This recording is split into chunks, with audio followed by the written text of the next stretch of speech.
দাঁড়ে কে আছে দাঁড়ে দাঁড়ে দেখুন আমি রেখেছি জসিম তো রেখেছি চলো বাবা এই জসিম কি হইছে চাচা হঠাৎ করে মাথা ঘুরায় ফিরে গেছি গিয়া জলদি হাসপাতালে না গেলে বাস চলে আব্বা উড়ো উড়ো উড়ো উড়ো উড়ো এই ধর সবাই ধর সবাই ধর সবাই ধর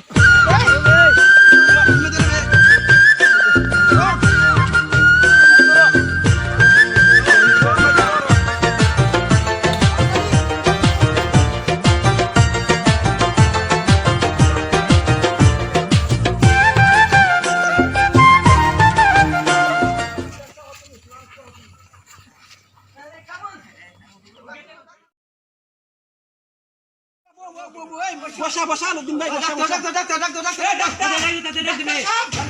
এই ডাক্তার হরিস রে ভাই এই যে ডাক্তার তো ফল আসলো এটা হইছে চিন্তা তো হরিস না না কে চিন্তা করি হ্যাঁ চ চিন্তা তো হরিস না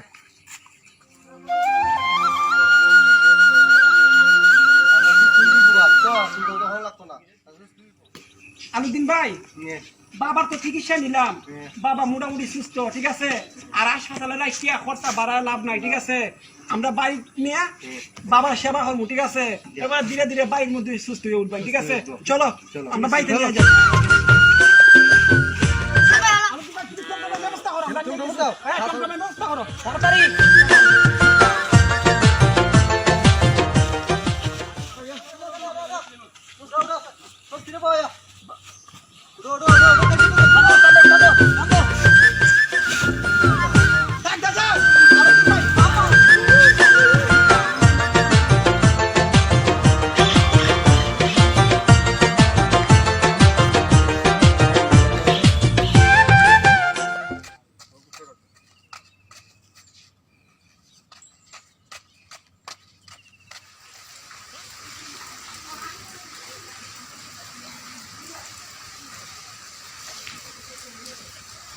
কতদিন পরে মেডিকেল থেকে আইলাম করিম চাষারের বাগানের দায়িত্ব দিয়ে গেছিলাম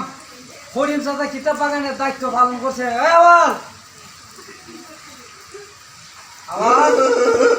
টাকা শক্তি দেও চলো করিম চাষার বাড়ি যাইব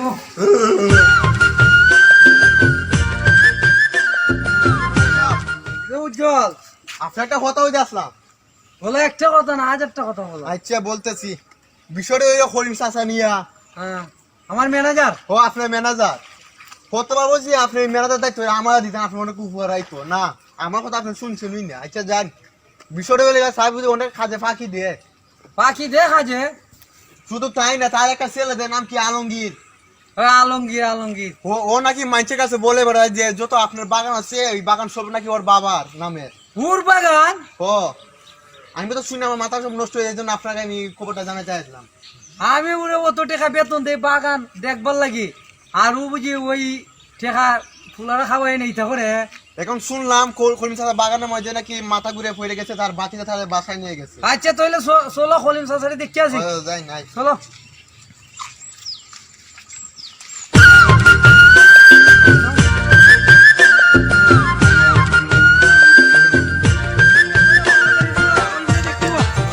জমিদার সাহেব বলেন আমার একটা কাজ আছে বাগান বাড়িতে আপনারা তাহলে যাই গরিবের দেখতে যাইবে না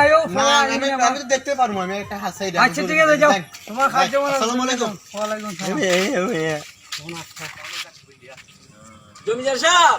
ও তো হরিম চাচা যেতে জায়গা তার প্ল্যান লইয়া ও করিম দাঁড়াও দাঁড়াও করিম ঠিক আছে বাবা চাচা খেলা মাও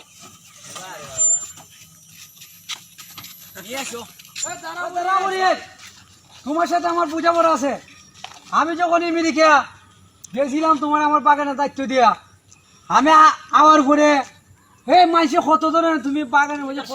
আপনি বেয়াদবি মাফ করবেন যা বলবার আনন্দের ভাইকে বলেন আমার মুখের উপরে অত বড় কথা আমার বাগানে তা খাবা আমার তা খায় আমার বাগান নষ্ট করে লিছে এই আমার বাগান নষ্ট করে গাছ বুছ বাগান সব পড়ে গেছে গিয়া আবার আমার বড় বড় কথা আপনি বেশি কথা হইতাছেন আমার অসুস্থ বাবা এবং আমার বাইরে আপনি যেমন ধরে কথা শুন এটা তো ঠিক না আপনি এই রাজ্যের জমিদার আপনি একটু মুখে লাগাম দিয়া কথা কইবেন আপনি এখানে যা মন ধরে তাই বলতেছেন আমরা শুনবো তা হয় না আমার বাবা গরিব, আমরা মানি, আমরা সবাই গরিব, তাই বলে আপনার বাগানে কাজ করি বুঝলে আমরা কি মানুষ না? আমার বাবারে আমি হাসপাতাল থেকে এখন নিয়ে আইছি, ঠিক আছে? আপনার যে কথা থাকে আপনার বাড়িতে যাইবেন, চা নাস্তা আমরা মানি, আমরা আপনার বাগানে কাজ করে খাই, এটাও আমরা মানি, এটা সবাই জানে। আপনি কেন বলতেন? সমাজে সবাই জানে আমরা আপনার বাগানে কাজ করে খাই, তাই বলে কি আমরা মানুষ না? আপনার চোখে আমরা মানুষ মনে হয় না? আমার অসুস্থ বাবা এখন হাসপাতাল থেকে নিয়ে আইছি, আপনি বলতেছেন হরিণ দ্বারা বুঝা করা আছে। যদি আপনার বুঝা করা থাকে আমাদের এই মহল্লার মধ্যে যাইবেন, ঠিক আছে? দেখবেন আমাদের মহল্লার মানুষ আপনাকে কত ভালোবাসে, আপনার হৃদয়ের মধ্যে তারা আগলাই নিবে, সবাই আপনার জন্য দোয়া করবে, ঠিক আছে? আপনি যাইবেন, এরপরে যা কথা আছে আমার বাবার সঙ্গে তখন আমাদের গ্রামের মহল্লার মুরব্বি নিয়ে বলবেন। যদি আপনার ক্ষতিপূরণ করে থাকে, আমরা কেন মহল্লাবাসী আপনার ক্ষতিপূরণ আমরা পরিশোধ করবো। আর আমরা বলতেছি আমরা মরে যাব, তারপরও আজ থেকে আপনার বাগান আমরা কাজ করবো না, ঠিক আছে?